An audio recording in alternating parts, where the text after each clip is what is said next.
36,000 लड़के बुलाए गए हैं, जिसमें केवल 9,000 का सिलेक्शन होगा। 27,000 केवल फर्जी में दौड़ने जा रहे हैं। क्यों दौड़ने जा रहे हैं? क्योंकि उनको पता ही नहीं है कितना नंबर है, कितने मार्क्स हैं, कुछ नहीं पता है। कहां पर निशाना है, कहां पर तीर है, कुछ भी नहीं पता है। क्यों ऐसा हो रहा है? बस एक अपना दुख प्रकट करने के लिए आप सभी के सामने मैं उपस्थित हो चुका हूं। और यह दुख हमारा ही नहीं है, यह दुख हमारी सभी विद्यार्थियों का भी है। अब दुख होना लाजमी है, क्योंकि उन बच्चों को हमने पढ़ाया है, जो बच्चे पढ़ने वाले थे वो भी असफल हो गए हैं।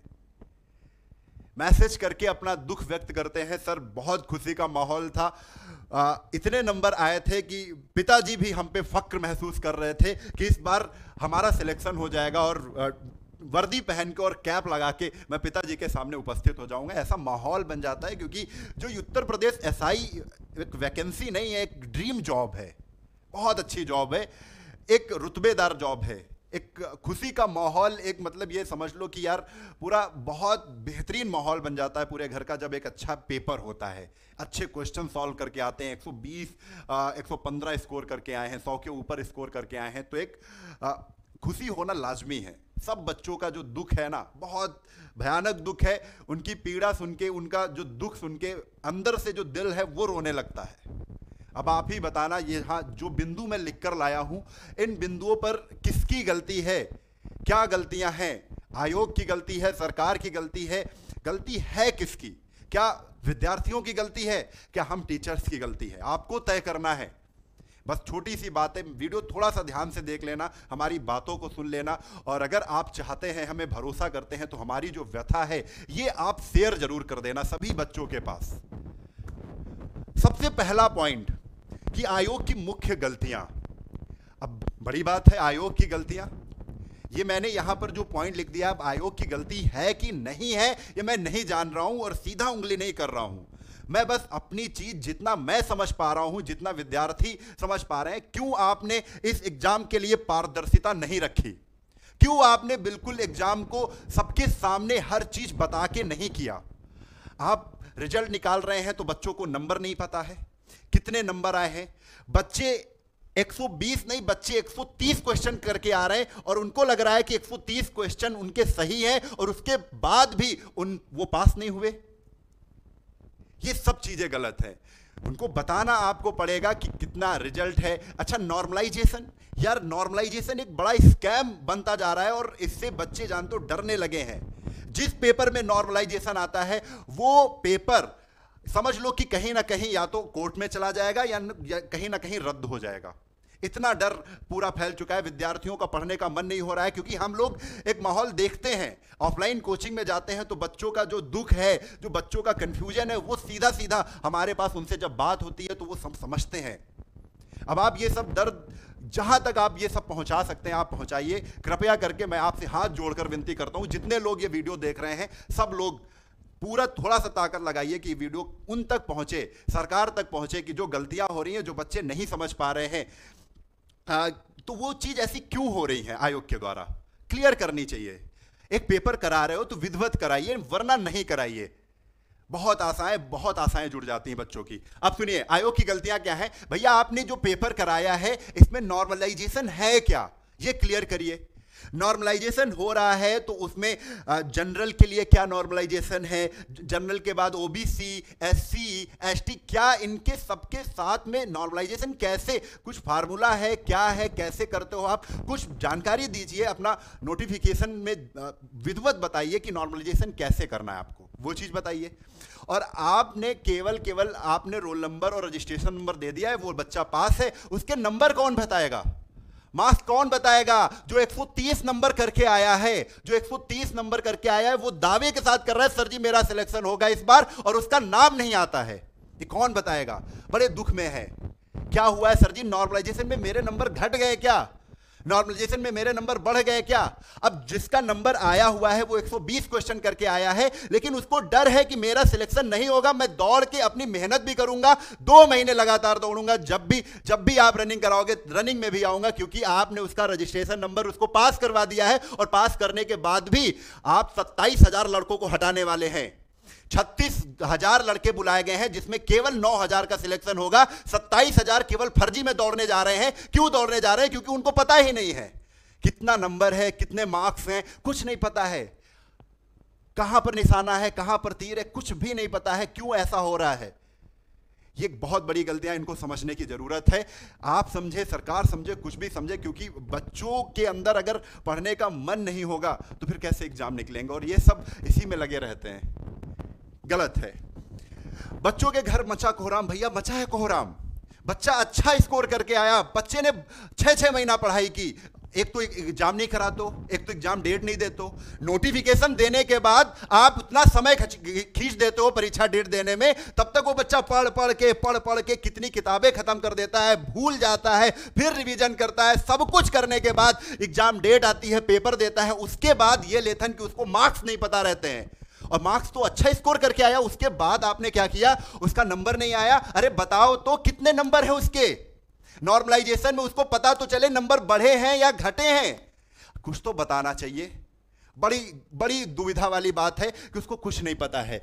पढ़ने वाले बच्चे हुए परेशान। भैया पढ़ने वाले बच्चे ही नहीं, टीचर भी परेशान है, हम लोग भी परेशान हैं, क्योंकि एक टीचर बिल्कुल अपने, आप समझ लीजिए जैसे पिता अपने पुत्र को पालता है, वैसे ही टीचर अपने विद्यार्थियों को पालता है। विद्यार्थियों से जो गलतियां होती हैं, हर गलतियों पर बताता है बच्चे इतना स्कोर करके आना। और आप है कि कट ऑफ हाई कर रहे हैं, कोई दिक्कत नहीं है, पेपर अच्छा था, नौकरी अच्छी थी, पढ़ने वाले बच्चे ही लेने चाहिए आपको, ये सब कुछ सारी चीजें ठीक है, कट ऑफ हाई करिए। यहां पर मैंने खुद बताया था कि पेपर अच्छा है, पढ़ने वाले बच्चे बहुत दिन से तैयारी कर रहे हैं, आपको समय बहुत मिला था, आप पढ़ने में तेज हैं, अच्छा स्कोर जाएगा, अच्छा कट ऑफ जाएगा।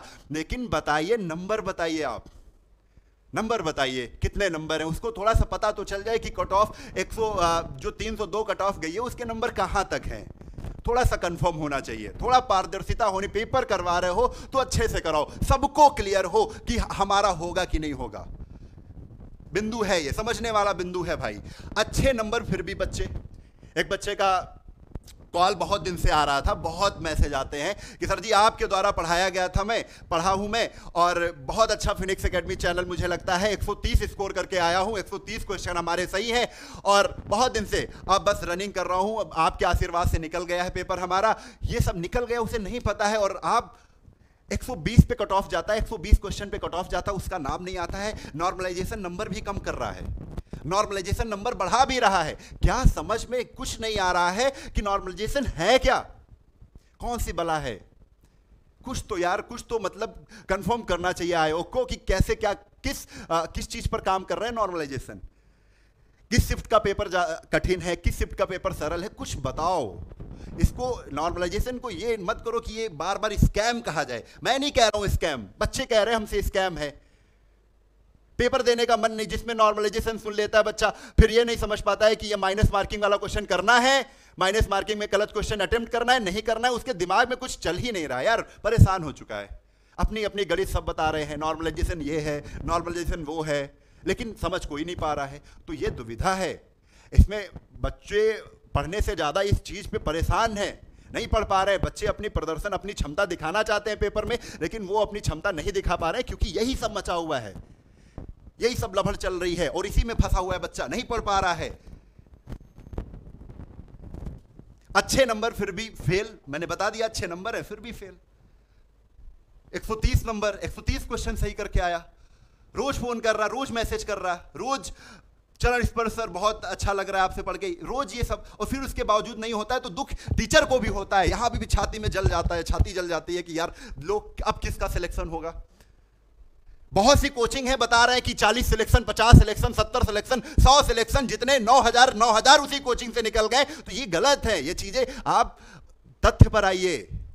अच्छा पढ़ने वाला बच्चा भी नहीं हुआ है, सब चीजें सही है, आप सिलेक्शन दिखा रहे हैं, झूठ दिखा रहे हैं, सच दिखा रहे हैं, ठीक है। हमारी कोचिंग से सिलेक्शन बहुत हुए, लेकिन ये नहीं, हमको प्रदर्शन करना बिल्कुल नहीं पसंद है। बहुत से बच्चों के सिलेक्शन हुए हैं। व्हाट्सअप तो आप ये समझ लीजिए इतने मैसेज आते हैं, मैसेज खोलना दुश्वार हो जाता है, मैसेज में खोल नहीं पाता हूं, इतने मैसेज होते हैं। पास हुए बच्चे भी दुविधा में है, पास हो चुका है बच्चा, बहुत दुविधा में है कि सिलेक्शन ना के बराबर है, कोर्ट में भर्ती जाएगी, कोर्ट में चली जाएगी। अभी कुछ क्वेश्चन गलत का लफड़ा चल रहा है, वो फंसा हुआ है। ये मत कराओ भर्ती, बिल्कुल नहीं कराओ भर्ती, लेकिन कराओ तो बिल्कुल पारदर्शिता के साथ। हर बच्चे को पता होना चाहिए कि अगर उसके पड़ोसी का भी हुआ है तो कितने नंबर थे, क्या हुआ उसके साथ, कैसे किया उसने। अगर ओबीसी में है तो ओबीसी में इतना गया, उसमें भी सब में पारदर्शिता एक महत्वपूर्ण बिंदु है। मैं इसी की मांग करता हूं, सबसे करता हूं, हाथ जोड़कर करता हूं। बस ये पारदर्शिता होनी चाहिए हर एग्जाम में, सबको सब कुछ पता होना चाहिए। उसकी मेहनत, उसने जितनी मेहनत की है उसको, उस मेहनत का परिणाम उसको पता होना चाहिए, तभी तो वो आगे जितने नंबर से फेल है और मेहनत करेगा। अरे ये नॉर्मलाइजेशन हटाना पड़ेगा आपको। एक दिन में परीक्षा कराइए, आप पूरा कुछ ऐसा माहौल बनाइए, एक दिन में परीक्षा कराइए। हो सकती है, बिल्कुल हो सकती है। पास हुए बच्चे जब फेल हो जाते हैं, पास हुए बच्चे फेल का मतलब है यहां दुविधा में है, वो पास हो चुके हैं, दौड़े कि ना दौड़े, सर मेरा कट ऑफ के नजदीक ही आ रहा है, मेरे 120 क्वेश्चन सही हैं लेकिन नाम आ गया है, मेरे सर 125 हैं, पता नहीं नंबर तो नहीं घट गए हैं, बड़ा दुविधा में है। इन सब चीज़ों को आप समझिए। और बच्चों, अगर आपको ये सब चीज़ें हमारी सही लग रही हैं तो आप इन सब चीज़ों को शेयर करिए, नहीं तो आपके साथी ही नहीं, बहुत से बच्चे ये समझ लो पागल टाइप हो जाते हैं। आयोग से भरोसा उठ गया, नौकरी से भरोसा उठ गया, बच्चा हताश हो गया, मरने के दौर पे आ जाता है, कुछ भी कर बैठता है, छोटा सा दिमाग है, बहुत प्रेशर है, बहुत ज़्यादा प्रेशर है, घर में उसकी स्थितियां कैसी हैं, क्या डाउन है, क्या नहीं अच्छी चल रही हैं, पैसे हैं नहीं, फिर भी यही सब करना है, रिट डालनी है, ये डालना वो डालना। यार परेशान हो चुका बच्चा क्या कचहरी और कोर्ट में ही रहेगा? पढ़ना है उसे, नौकरी करनी, अपनी जीविका चलानी है, बहुत भरोसे के साथ बोर्ड से जुड़ता है, बहुत भरोसे के साथ सरकार से जुड़ता है और यही अपेक्षा करता है कि भर्ती एक बार आए और अच्छे से हो जाए। पढ़ने वाले बच्चे तो बहुत परेशान हैं। कुछ करिए, आप सभी मिलकर कुछ करिए। और जल्दी एक वीडियो मैं फिर बनाऊंगा कि कहां कहां पर गलतियां हो रही हैं, कौन सी गलतियां सही हो सकती हैं। जुड़े रहिए आप सभी, हर एक चीज पर बात करेंगे और बिल्कुल आपके हित में ही बात होगी और निष्पक्ष बात होगी। जय हिंद, जय भारत, वंदे मातरम। अगर आपको भी दुख लगा है तो बस इस दुख के लिए आपको वीडियो शेयर कर देना, स्टेटस पर लगा लेना, हर जगह लगा लेना। बस यही मैं चाहता हूं, यही आपसे, क्योंकि आपकी लड़ाई है और आपकी लड़ाई में मैं हमेशा आपके साथ हूं। जय हिंद, जय भारत, वंदे मातरम।